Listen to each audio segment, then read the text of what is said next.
السلام علیکم ورحمۃ اللہ وبرکاتہ۔ بسم اللہ والحمد للہ والصلاة والسلام علی رسول اللہ وعلی آلہ وصحبہ ومن والاہ ومن اہتداہ بہداہ وبعد۔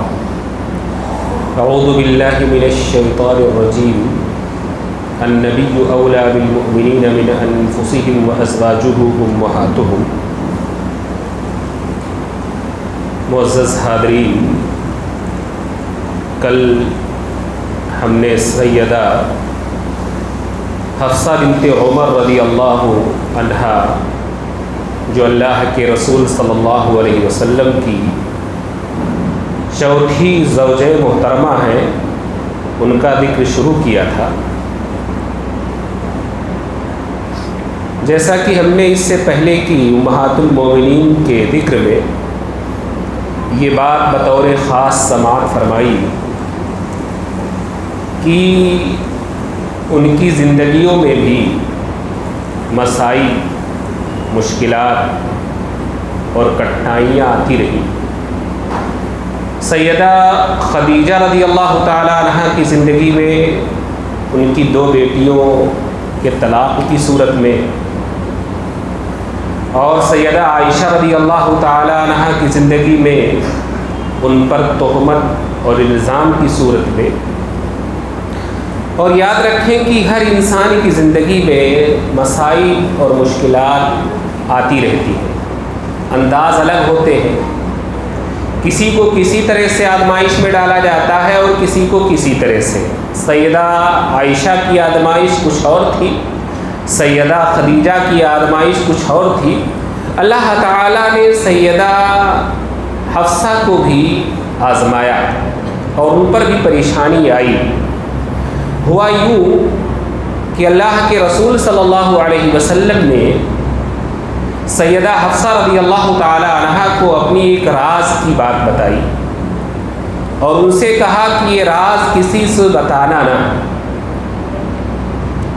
لیکن سیدہ حفصہ رضی اللہ تعالی عنہا کی سیدہ عائشہ رضی اللہ تعالی عنہا سے بڑی گہری دوستی تھی، دونوں سے مزاج کے ملنے کی وجہ سے سہیلیوں جیسی تھی دونوں۔ حضرت حفصہ نے غلطی سے وہ راز سیدہ عائشہ رضی اللہ تعالی عنہا کو بتا دیا۔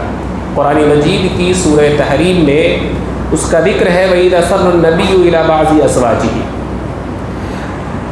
بیوی کا شوہر کے کسی راز کو افشا کرنا یہ وفاداری کے خلاف ہے، رازداری کے خلاف ہے۔ اللہ کے رسول صلی اللہ علیہ وسلم اس سے سخت ناراض ہوئے اور آپ صلی اللہ علیہ وسلم نے سیدہ حفصہ کو طلاق دے دی، ایک طلاق، رجعی طلاق۔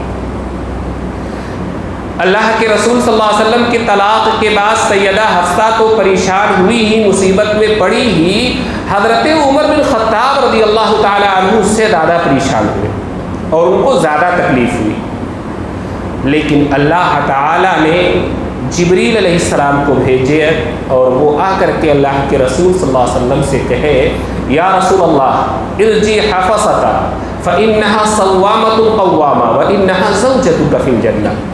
اے اللہ کے رسول، حفصہ کو رجوع کر لیجئے، حفصہ کو اپنے نکاح میں واپس کر لیجئے، بلا شبہ وہ بہت روزہ رکھنے والی اور بڑی تہجد گزار خاتون ہے، اور اللہ تعالیٰ کا یہ بھی فیصلہ ہے کہ وہ آخرت میں بھی، جنت میں بھی آپ کی بیوی رہیں گی۔ اس طرح سے سیدہ حفصہ رضی اللہ تعالی عنہا سے اللہ کے رسول صلی اللہ علیہ وسلم نے رجوع کیا۔ یہاں 2 نصیحتیں، ایک تو یہ کہ عورتوں کو شوہر کا راز افشا نہیں کرنا چاہیے، نہ مائکے والوں سے، نہ ماں باپ سے، نہ بھائی بہنوں سے، نہ ہی کسی سہیلی سے۔ شوہر نے اگر کوئی راز کی بات بتائی ہے تو اس رازداری کا تقاضا ہے، شوہر سے وفاداری کا تقاضا ہے کہ عورت اس راز کو کسی سے بیان نہ کرے، کسی سے بھی بیان نہ کرے۔ عورتیں اس معاملے میں کمزور ہوتی ہیں، باتیں چھپا نہیں پاتی۔ حضرت حفصہ سے بھی وہی غلطی ہوئی تھی۔ دوسری چیز یہ کہ انسان کی نیکیاں اور انسان کی خوبیاں یہ دنیا میں بھی انسان کے حالات کے اصلاح کا ذریعہ بنتی ہیں جس طرح سے آخرت میں اس کے احوال کے اصلاح کا ذریعہ ہے۔ حضرت حفصہ رضی اللہ تعالی عنہا کا بکثرت روزہ رکھنا اور بکثرت تہجد پڑھنا، قیام اللیل کا اہتمام کرنا، یہ ایسی نیکی تھی جو اللہ تعالیٰ کو پسند تھی، اور اللہ تعالیٰ نے اس بنیاد پر اپنے رسول کو حکم دیا کہ وہ حضرت حفصہ سے رجوع کر لے۔ اور تیسری بات، حضرت عمر کا خیال، باپ کی نیکی، باپ کا تقویٰ، باپ کا مقام، یہ بھی معاشرے میں لڑکی کے لیے بڑی اہمیت رکھتا ہے۔ باپ کی صالحیت، بھائی کی صالحیت، یہ چیز بھی عورتوں کو معاشرے میں عزت اور مقام دلانے والی ہوتی ہے۔ اس لیے مردوں کو بھی اس پہلو سے غور کرنا چاہیے کہ ان کا اخلاق، ان کا کردار، ان کی نیکی ان کی بہن بیٹی کے لیے بھی باعث خیر اور برکت ہے۔ اور یہ آزمائش اس وقت بھی آئی تھی، اس وقت بھی حضرت عمر رضی اللہ تعالیٰ عنہ کو یہ خیال گزرا تھا کہ کہیں اللہ کے رسول صلی اللہ علیہ وسلم نے حفصہ کو طلاق تو نہیں دے دی، جب اللہ کے رسول صلی اللہ علیہ وسلم نے 1 مہینے کا ایلا کر لیا تھا، تمام ازواج مطہرات سے علیحدگی اختیار کر لی تھی۔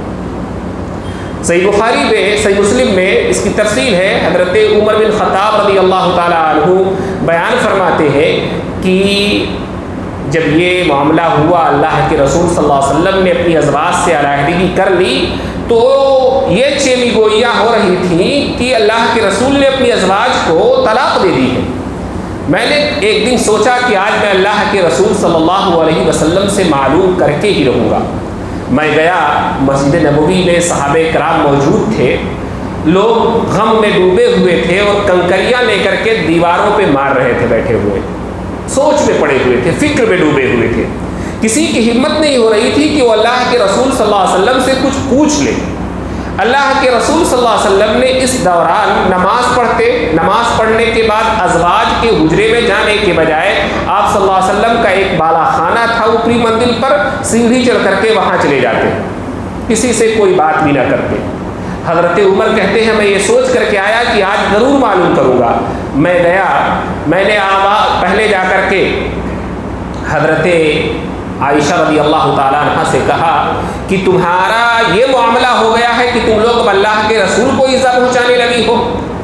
حضرت عائشہ نے کہا اے ابن خطاب، تم اپنے کام سے کام رکھو، تمہارا مجھ سے کیا واسطہ، تم جاؤ اپنی گٹھلی کو سنبھالو، یعنی حضرت حفصہ کو جا کے سمجھاؤ۔ میں حفصہ کے پاس گیا، میں نے ان سے بھی وہی بات کہی کہ حفصہ تم لوگ اس قدر ہو گئی ہو کہ اب اللہ کے رسول کو ایذا پہنچاتی ہو۔ میرے اتنا کہنے سے حفصہ پھوٹ پھوٹ کر رونے لگی۔ جب وہ رونے لگی تو میں نے پوچھا کیا اللہ کے رسول نے تمہیں طلاق دے دی؟ انہوں نے کہا کہ نہیں معلوم۔ میں نے کہا کہ اللہ کے رسول کہاں ہیں؟ تو کہا کہ اوپر بالا خانے میں جہاں سامان وغیرہ رکھا جاتا ہے، جو گودام کی جگہ ہے، وہاں پر اللہ کے رسول موجود ہے۔ میں آیا، دیکھا کہ دروازے پر آپ کا غلام رواح بیٹھا ہوا ہے۔ میں نے کہا یا